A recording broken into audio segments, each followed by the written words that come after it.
Welcome to Insignificant Other with your host, Melissa Caston. Hello and welcome to the show. Today's guest is Arlene Davis, a pioneer in cat psychology. I first met Arlene at the Cats Are People Too charity banquet in early January, I think it was, and I was just blown away by the knowledge that she has in this area and her extensive research and the true heart that she puts into her work really make her more than qualified to be one of the best cat counselors known.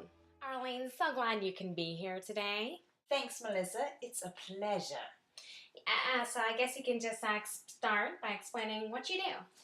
When I first came to the US, I was mainly a counselor for depressed cats.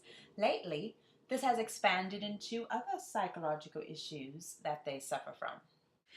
That's wonderful, but I'm sure many of our viewers are unclear or just uninformed of the rise in cat depression. Yes. Could you explain that further for us today? Well, first of all, there are many things that can lead to a cat being depressed. They face rejection due to cat allergies, feelings of inferiority to big wild cats, and, of course, there's the issue of dogs. Yeah, I remember you telling me about that, and that was so interesting. Could you repeat that for our viewers here? Certainly. Actually, the problem began decades ago with the rise of dog-centered movies. With heroes such as Lassie and Benji, America's heart towards canines began to change. Now, dogs were seen as lovable and loyal, and so they are. But I fear that this has led to the inferiority complex that cats feel today. That's incredible. Please tell us more. Well, as I said before, dog movies were only the beginning. Cats had no real role models in movies, and if they were present at all, they would only be cast in a negative light. So much of the media fed cats the lie that they were failures. I don't know if you'll recall Sylvester in Looney Tunes and Tom in Tom and Jerry.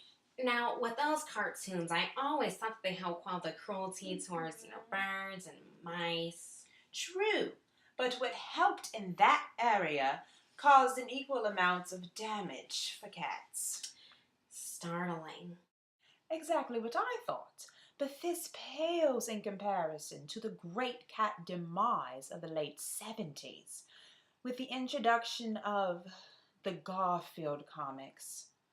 The popular protagonist that cats had been looking for was instead embodied by a sarcastic, lazy narcissist that quite frankly destroyed their positive image. I remember reading that on your blog.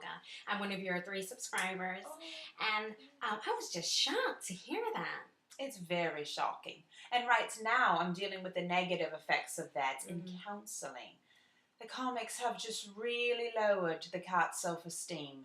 Oh, I agree completely.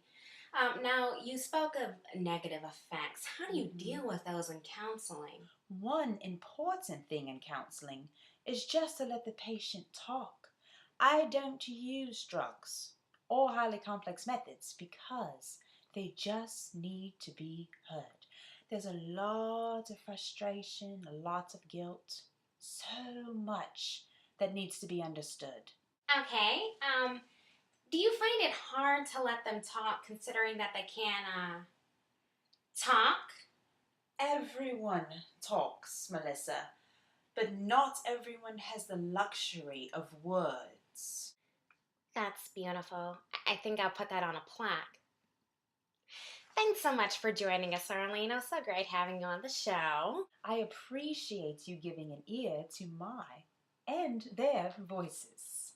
Oh, that's good. Thank you so much for watching Insignificant Other, where if nobody cares, we do. Good night.